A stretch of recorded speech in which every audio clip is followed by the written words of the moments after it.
Good morning. आज हम पाठ 3 कर्नाटक की सैर पढ़ेंगे। यह एक पर्यटन के ऊपर है। कुछ रोज पहले मेरे नाना जी की चिट्ठी आई थी जिस पर मेरा नाम लिखा था शिवानी शर्मा। मैं चिट्ठी देखकर खुशी से उछल पड़ी। अरे वाह, नाना जी ने मेरे नाम चिट्ठी भेजी है।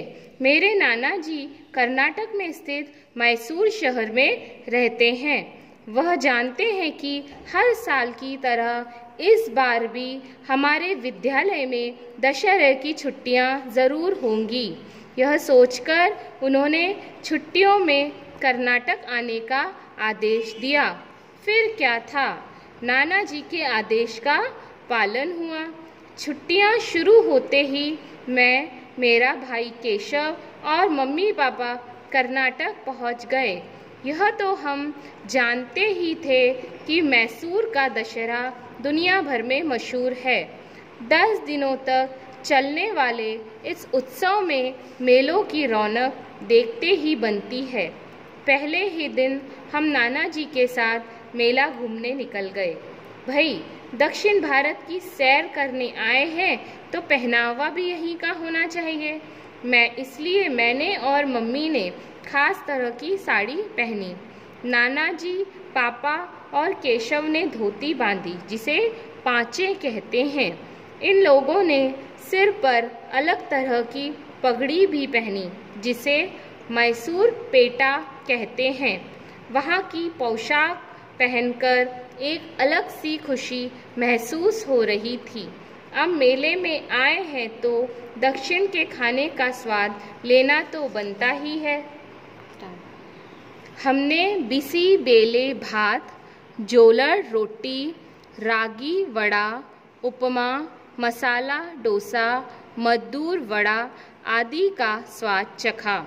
मैसूर की मशहूर मिठाई मैसूर पाक का स्वाद मैं अब तक नहीं भूल पाई हूँ। घर आकर नाना जी ने हमें बताया कि मैसूर में दशहरा के 10वें दिन हाथियों को सजाकर देवी की मूर्ति को विराजमान कर पारंपरिक विधि के अनुसार मैसूर महल से बन्नी मंटप तक की लंबी यात्रा निकाली जाती है। अगली सुबह हम मैसूर महल, जगन मोहन महल, चामुंडी पहाड़ी, चिड़ियाघर और रेल म्यूजियम भी देखने गए। हमारा दिन बहुत अच्छी तरह बीता। आगे के दिन कर्नाटक की राजधानी बेंगलोर में बिताने का प्रोग्राम बना। फिर क्या था, पहुंच गए बेंगलुरु। यहाँ पर हम शिव मूर्ति, इस्कॉन मंदिर, टीपू पैलेस, विधान सौधा, कब्बन पार्क आदि दर्शनीय स्थल पर घूमे और खरीदारी में भी पीछे नहीं रहे। अब यहाँ से हमारी सवारी पर्वतीय स्थानों के लिए रवाना हुई।